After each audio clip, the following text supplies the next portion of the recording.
Hello friends, welcome back to my channel. അപ്പോൾ നമ്മൾ നാട്ടിലെത്തിയിട്ടുള്ള വിശേഷങ്ങളൊക്കെ നമ്മൾ കണ്ടുകൊണ്ടിരിക്കുന്നത്. അപ്പോൾ ഇതൊരു റെസിപ്പി വീഡിയോ ആണ്. ഇത് നമ്മുടെ ഇക്കാടുമ്മാൻ്റെ സ്പെഷ്യൽ റെസിപ്പിയാണ്, മീൻ വറ്റിച്ചതിൻ്റെ, മത്തി വറ്റിച്ചതിൻ്റെ. അപ്പോൾ നമുക്ക് വീഡിയോയിലേക്ക് കടക്കാം. ആദ്യം തന്നെ കുറച്ച് പച്ച കുരുമുളക്, വെളുത്തുള്ളി, ചെറിയ ഉള്ളി, പിന്നെ 2 പച്ചമുളക്, ഇതെല്ലാം കൂടി നല്ലപോലെ പേസ്റ്റാക്കി അരച്ചെടുക്കണം. എന്നിട്ട് നമ്മൾ മീൻ കറി ഉണ്ടാക്കുന്ന അല്ലെങ്കിൽ മീൻ വറ്റിക്കുന്ന മൺചട്ടിയിലേക്ക് അത് ചേർക്കുക.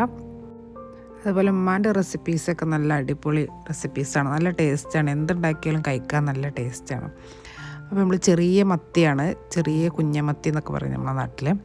എന്നിട്ട് പിന്നെ കുറച്ച് പുളി നമ്മൾ വെള്ളത്തിലിട്ട് വെച്ചിരുന്നു, അത് പിഴിഞ്ഞ് അതിലേക്ക് ഒഴിച്ച്, എന്നിട്ട് അതിലേക്ക് നമ്മൾ കഴുകി വൃത്തിയാക്കി വെച്ച മത്തി ഇട്ട് കൊടുത്ത് ആവശ്യത്തിന് ഉപ്പ്, മല്ലിപ്പൊടി, മുളക് പൊടി, മഞ്ഞൾപ്പൊടി, ഇതൊക്കെ ഒരു കണക്കാണ്, ഉമ്മാൻ്റെ കണക്കാണ്. ഇത്രയൊന്നും പറയാൻ കഴിയില്ല. ഒക്കെ ആവശ്യത്തിന്. പിന്നെ കുറച്ച് ഉലുവയും കൂടി ഇട്ടിട്ട് നന്നായിട്ട് മിക്സ് ചെയ്യാം.